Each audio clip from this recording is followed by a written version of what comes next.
నమస్తే. ప్రస్తుతం మన స్టూడియోలో ప్రముఖ ఆధ్యాత్మికవేత్త ఆస్ట్రాలజర్ బ్రహ్మశ్రీ సుభాష్ శర్మ గారు ఉన్నారు. గురువుగారితో మాట్లాడేద్దాం.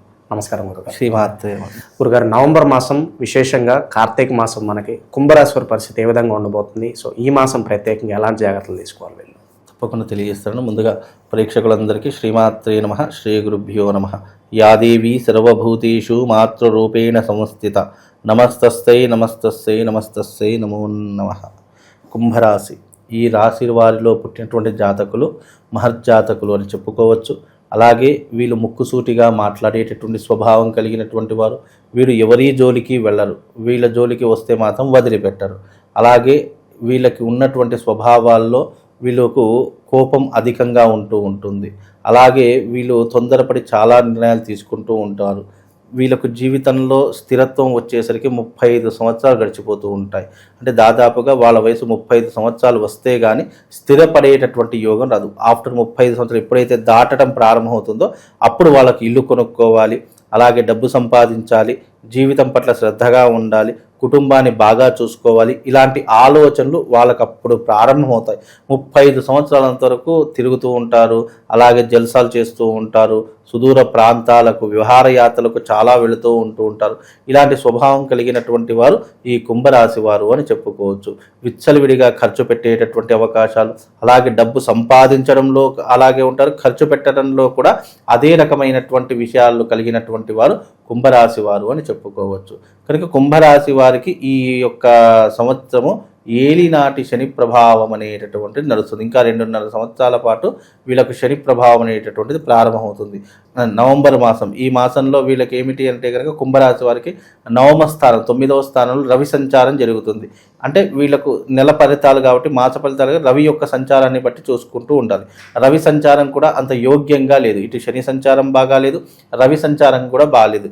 రవి వీళ్ళ యొక్క జన్మస్థానం నుంచి 9వ స్థానంలో రవి సంచరిస్తూ ఉన్నాడు. అలాగే 2వ స్థానంలో శని సంచరిస్తున్నాడు. ఈ రెండు కాంబినేషన్స్ అనేటటువంటివి వీళ్ళ జీవితంలో ఏమిటి అని అంటే కనుక కొద్దిగా ఇబ్బందుల పాలవుతూ ఉంటారు. అంటే శని వీళ్ళ జాతకాన్ని కొద్దిగా నష్టపరుస్తూ ఉంటాడు.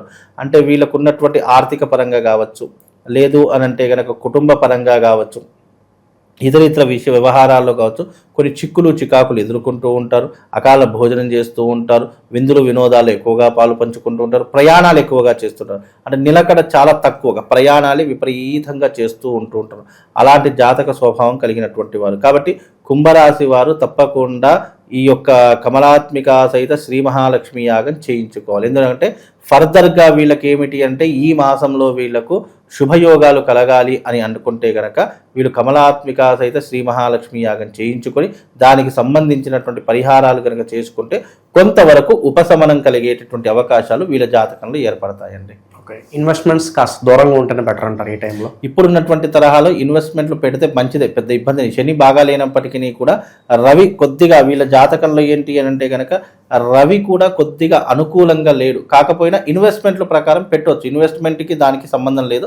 వృత్తి వ్యాపారం కావచ్చు, లేదా విద్యా ఉద్యోగం కావచ్చు, దీని పరంగా ఏదైనా పెట్టుబడులు పెట్టాలి అనుకుంటే కనుక వీళ్ళు తప్పనిసరిగా ముందుకు వెళ్ళేటటువంటి అవకాశాలు, సిచ్యువేషన్స్ అలా వస్తూ ఉంటాయి. కాబట్టి పెట్టవచ్చు, ఇబ్బంది ఏం లేదండి. వివాహ ప్రయత్నాలు, ఉద్యోగ ప్రయత్నాల పరిస్థితి గురుగారు ఎంతవరకు సక్సెస్ అవ్వడానికి ఛాన్స్? కుంభరాశి వారికి ఈ సంవత్సరం తప్పకుండా వివాహ యోగం జరిగేటటువంటి అవకాశం ఉంటుంది. అలాగే విదేశీ ప్రయాణాలు కూడా వెళ్ళేటటువంటి పరిస్థితులు వీళ్ళ జీవితంలో ఏర్పడుతూ ఉంటాయి. ఇన్ని సంవత్సరాల వివాహం కోసం ఎవరైతే బాధపడ్డారో వాళ్ళందరికీ ఈ సంవత్సరంలో, ఇప్పుడు ఈ మాసంలో, కార్తీక మాసంలో తప్పకుండా వివాహం కుదిరేటటువంటి అవకాశం వాళ్ళ జీవితంలో ఏర్పడుతూ ఉంటుంది. అలాగే ఈ కార్తీక మాసంలో ఎవరైతే ఈ యొక్క విదేశీ ప్రయాణం పెట్టుకోవాలి అని అనుకుంటున్నారో తప్పకుండా విదేశీ ప్రయాణానికి సంబంధించినటువంటి దరఖాస్తు పెట్టుకోండి. వాళ్ళకి తప్పకుండా విదేశీ ప్రయాణం వెళ్ళేటటువంటి అవకాశం కనిపిస్తుంది. శత్రువుల పరిస్థితి అండి గురుగారు, శత్రు సంహారం జరగాలంటే మరి ఏం చేయాలి? శత్రువులు కుంభరాశి వారికి నిరంతరం శత్రువులు పుడుతూనే ఉంటారండి. ఎందుకంటే కుంభరాశి వారి యొక్క జాతకంలో వీళ్ళ మంచే వీళ్ళ శత్రువు. వీళ్ళు ఏదైనా కూడా ఇతరులకు మంచి చేద్దాము అనేటటువంటి ఆలోచనతో వెళ్ళి వీళ్ళకి ఏంటంటే వీళ్ళు నష్టపోతూ ఉంటారు, ఎదుటి వాళ్ళు బాగుపడిపోతూ ఉంటారు. ఎవరికి కూడా కుంభరాశి వారు కాదు, లేదు, రాదు అనేటువంటి సమాధానం చాలా తక్కువగా చెప్తూ ఉంటారు. సరే నీకెందుకులే నేను చూసుకుంటాను, సర్లే నీకెందుకులే నేను ఉన్నాను, ఇలా మాటలు ఇచ్చేస్తూ ఉంటారు.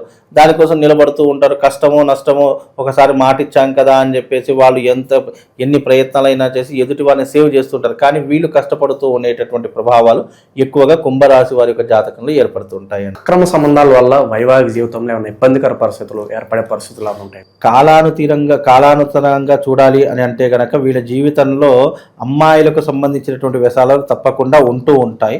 అది ఒక వయసు వచ్చేంత వరకు దాదాపుగా వీళ్ళకి ఏంటి అని అంటే కనుక ఒక 27-28 సంవత్సరాలంత వరకు వీళ్ళకు అలాంటి తరహాలు ఉంటూ ఉంటాయి. వీళ్ళకు ఎలాగైతే 29 సంవత్సరాలు దాటి 30లోకి అడుగుపెట్టి 31లోకి ఇట్లా మా వయసు పెరుగుతున్న కొద్ది వీళ్ళకి ఏంటి అంటే జీవితం పట్ల శ్రద్ధ ఎదురవుతుంది. ప్రతి మనిషి జీవితంలో స్త్రీ వల్ల నష్టపోవడము, మోసపోవడము, లేదా స్త్రీ వల్ల లాభపడడము, వాళ్ళకు మంచి జరిగేటటువంటి సూచనలు తప్పకుండా ప్రతి ఒక్క మనిషి జీవితంలో ఉంటాయి. అవి లేవు అనేటటువంటి జీవితం ఎవరిది కూడా ఉండదు. కాకపోతే ఏంటి అంటే అది కొంతకాలం వరకు మాత్రమే పరిమితంగా ఉంటుంది. కాబట్టి వీళ్ళు స్త్రీ వల్ల మోసపోవడం కావచ్చు, స్త్రీ వల్ల ఇబ్బందులు పడడం కావచ్చు, లేదా స్త్రీలోలులు కావచ్చు, స్త్రీతో సాంగత్యాన్ని పెంచుకునేటువంటి అక్రమ సంబంధాలు కావచ్చు, ఏవైనా కూడా సమ్ ఆఫ్ టైం పీరియడ్ వరకే ఉంటాయి. 29-30లోకి వచ్చాము అని అనుకుంటే అవన్నీ పక్కన పెట్టేసి కెరియర్ మీద ఫోకస్ చేసేటటువంటి ఆలోచనలు పెరిగిపోతాయి. 30 సంవత్సరాలు దాటాయనుకోండి, ఇల్లు కొనుక్కోవాలి, బంగారం కొనుక్కోవాలి, కుటుంబం పట్ల శ్రద్ధగా ఉండాలి, కుటుంబాన్ని జాగ్రత్తగా చూసుకోవాలి, పిల్లా పాపలను జాగ్రత్తగా చూసుకోవాలి, మంచి చదువులు చదివించాలి, ఈ ఆలోచనలు పెరిగిపోతాయి. ప్రతి మనిషి జీవితంలో పాజిటివ్ నెగిటివ్స్ తప్పకుండా ఉంటాయండి. ప్రతి మనిషి ఏం పుణ్యాత్ముడు కాదు, ప్రతి మనిషి ఏం పాపాత్ముడు కాదు. వాళ్ళ లెవెల్స్ని బట్టి. ఎందుకంటే ఇప్పుడు చిన్నప్పటి వయసులో ఉన్నటువంటి బిహేవియర్ ఇప్పుడు ఉండదు, ఇప్పుడు ఉన్నటువంటి బిహేవియర్ ఇంకో 10 సంవత్సరాల తర్వాత ఉండదు. కాలం ఏమిటి అంటే మనిషిని మార్పు చెందించేటటువంటి ప్రయత్నం చేసేటటువంటిది కాలం. కాబట్టి స్త్రీ వల్ల ఇబ్బందులు పడేటటువంటి టైం ఆఫ్ పీరియడ్. ఇప్పుడు ఎవరిదైనా కుంభరాశి వారు ఉన్నారనుకోండి, వాళ్ళు 27, 25, 26 సంవత్సరాల్లో ఉన్నారనుకోండి, వాళ్ళు తప్పకుండా స్త్రీ సాన్నిహిత్యం కోరుకునేటటువంటి వ్యక్తిత్వం ఉన్నటువంటి వారు ఉంటారు. స్త్రీతో సాంగత్యం చేయాలి అనేటటువంటి వ్యక్తిత్వం కలిగినటువంటి వారు ఉంటూ ఉంటారు. కాబట్టి స్త్రీ వల్ల ఇది అంటే దీనిని అక్రమ సంబంధం అనేటటువంటిది కాకుండా డిఫెండ్ వాళ్ళ ఏజ్ని ప్రకారంగా వాళ్ళు వాళ్ళ యొక్క ఊహల్లో బ్రతుకుతూ ఉంటారు, ఆలోచనలో ఉండేటటువంటి అవకాశాలు ఉంటాయి. సమ్ టైం 30 సంవత్సరాలు పడ్డాయనుకోండి, జీవితం, కెరియర్, ఫోకస్, తర్వాత డబ్బు సంపాదన, తర్వాత వృత్తి సంపాదన, పిల్లల్ని ఎలా చూసుకోవాలి, ఈ టైం ఆఫ్ పీరియడ్ అనేటటువంటిది ఎక్కువగా ఉండేటటువంటి అవకాశం ఉంటుందండి. ఇక చివరగా గురుగారు, లవ్ అండ్ అఫెక్షన్స్ పరంగా, కుటుంబ వ్యవహారాల పరంగా ఎలా ఉంటుంది? ఏదన్నా సమస్యలు ఉన్నా కూడా మళ్ళీ అందరూ కలిసి రీయూనియన్ లాంటిది ఏమన్నా ఎక్స్పెక్ట్ చేయొచ్చు అంటారు? ఏమన్నా అంటే కుటుంబ పరంగా చూసుకోవాలి అని అనుకుంటే గనక తప్పకుండా కుటుంబంలో వీళ్ళకు మంచి స్వభావమే ఉంటూ ఉంటుంది. కానీ కోపము, ఆవేశం కొద్దిగా ఎక్కువగా ఉంటూ ఉంటుంది. అంటే వీళ్ళు మంచి చేసేదానికంటే తొందరపాటు నిర్ణయాల వల్ల, తొందరపడి చేసుకునేటటువంటి కొన్ని ప్రయత్నాల వల్ల కొద్దిగా నష్టపోయేటటువంటి సూచనలు ఉంటూ ఉంటాయి. కాబట్టి దాని ద్వారా పెద్ద ఇబ్బంది ఏమీ కనిపించట్లేదు. కాకపోతే కుటుంబం పట్ల శ్రద్ధగా ఉంటూ ఉంటారు. అలాగే రాబోయేటటువంటి రోజులు ఎలా కష్టపడాలి అనేటటువంటి ముందు చూపుతనం చాలా ఎక్కువగా ఉంటుంది. కాబట్టి కుంభరాశి ఓవరాల్గా ఈ మాసము కొద్దిగా గడ్డు కాలం అని చెప్పుకోవచ్చు. కాబట్టి కుంభరాశి వారు ఎవరైనా ఈ వీడియో చూస్తే కనుక ధనత్రయోదశి వస్తుంది. ఆ ధనత్రయోదశి రోజున ఈ యొక్క కమలాత్మిక సహిత శ్రీ మహాలక్ష్మి యాగంలో పాల్గొనే ప్రయత్నం చేయండి.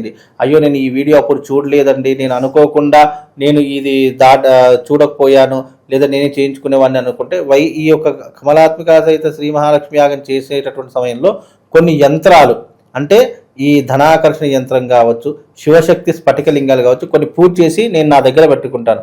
ఒకవేళ మీరు అయిపోయిన తర్వాత చూస్తే కనుక ఇవి ఆర్డర్ చేసుకోండి. ఇవి ఆర్డర్ చేసుకొని మీ ఇంట్లో ఆ యొక్క ధనాకర్షణ యంత్రము, శివశక్తి స్ఫటికలింగాన్ని మీ ఇంట్లో ప్రతినిత్యం పూజించుకునే ప్రయత్నం చేయండి. తద్వారా కూడా కొన్ని అవాంతరాలు, ఏలినాటి శని ప్రభావం తగ్గేటటువంటి అవకాశం ఉంది. ఎందుకంటే ఇది శని త్రయోదశి రోజున ఈ ధన త్రయోదశి వస్తుంది. కాబట్టి ఆ రోజు పూజించినటువంటి వస్తువులు మీ ఇంటికి తెచ్చి పెట్టుకుంటే శుభము, లాభం కలుగుతుందండి. ఇక అలాగే కార్తీక మాసం కూడా ఉంది గురుగారు. కార్తీక మాసం విశేషంగా శివునికి ఏ విధంగా వీళ్ళు ప్రార్థిస్తే బాగుంటుందంటారు? కార్తీక మాసంలో శివారాధన చాలా వైశిష్ట్యాన్ని పొందినటువంటి మాసము. శివ కేశవులకు సంబంధించినటువంటి మాసం. కాబట్టి దీపారాధన చేసుకోవడము, దాన ధర్మాలు చేయడము, కార్తీక మాసంలో ఈ యొక్క కుంభ కుంభరాశి వారు ఎవరైతే ఉన్నారో వాళ్ళు నువ్వులు దానం చేయండి. నువ్వులు దీపదానం ఈ రెండూ కలిపి చేసడం వల్ల వాళ్ళకు కొద్దిగా ఉపశమనం కలుగుతుంది. అలాగే వీలైతే కార్తీక మాసంలో కుంభరాశి వారు వీలైతే ఒక 10 మందికి అన్నదానం చేసేటటువంటి ప్రయత్నం చేయండి. దాని ద్వారా వీళ్ళకు శుభం లాభం కలుగుతుంది. దాన పుణ్యం వల్ల వీళ్ళకు రాబోయేటటువంటి అవాంతరాలు ఇబ్బందులు కూడా తగ్గేటటువంటి అవకాశం ఉంటుందండి. చాలా బాగా వివరించారు. ధన్యవాదాలు.